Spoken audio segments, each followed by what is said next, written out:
Folks, hello again. I thought I'd start off the year talking about Prince Harry, because not many people are they? I've just read his book and have a few points to make.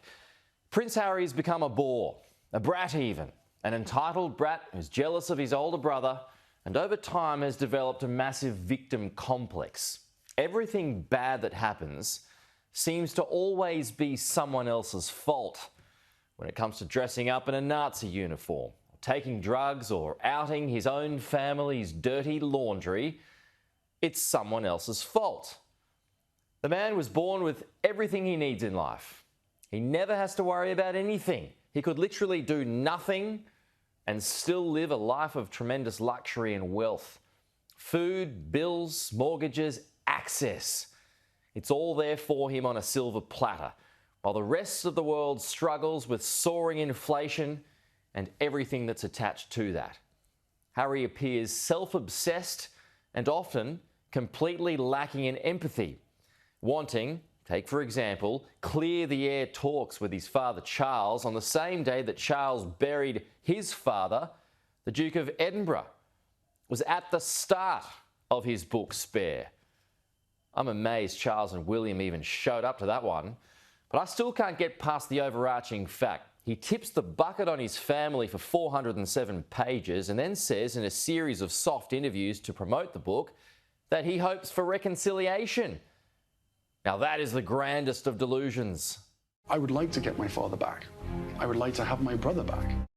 So just to remind everyone, you out your brother for attacking you in a fit of rage and air very private and personal details about him that, let's be honest, the world doesn't really need to know about, and you expect to be welcomed back into the family fold? Tell him he's dreaming. And another thing, remember the infamous Oprah interview in which Meghan hinted at racism within the royal family when their son Archie was born? Concerns and conversations about how dark his skin might be when he's born. What? And Who is having that conversation with you? What? so, There is a conversation. Hold up. there's Stop several right now. there's several conversations. There's a about it conversation with you with Harry. about how dark your baby is going to be? Potentially, and what that would mean or look like. Ooh. And you're not going to tell me who had the conversation? I think that would be very damaging to them. Well, turns out Harry had the same thought in those rounds of interviews last week. Do you see your mother or your grandparents in any of your children? Definitely my mum. The ginger gene is a strong one. Look at that.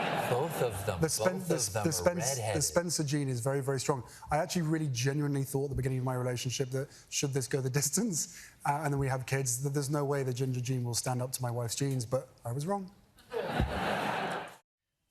You see, for those who haven't read it, the book is littered with inconsistencies and hypocrisy. However, I do sympathise with Harry on a few points, and some of his recollections are indeed heartbreaking. Who could not share the pain of a 12-year-old child who just lost his mother with the world watching on? I can't imagine what that was like. And the paps and tabloid press deserve some of the stick that's come from Harry. He had it tough in the years following Diana's death, and he clearly wasn't given enough support. He has mental issues which need attention, and he is obviously seeing to that. But Harry too often complains about being a spare with no purpose or place. Plays the victim too much. But Harry, families argue, families bicker, families compete and drive each other nuts. That's just what happens. You've been at war and seen what that does to people, what that does to children. Do you realise, or not, how lucky you are to be where you are? You wear your family's dirty laundry yet expect a free ride? Then you reportedly blackmail them by threatening that more information could have been included that would have really ticked off your family. Come on, man, be real. You sound like a bit of a tosser.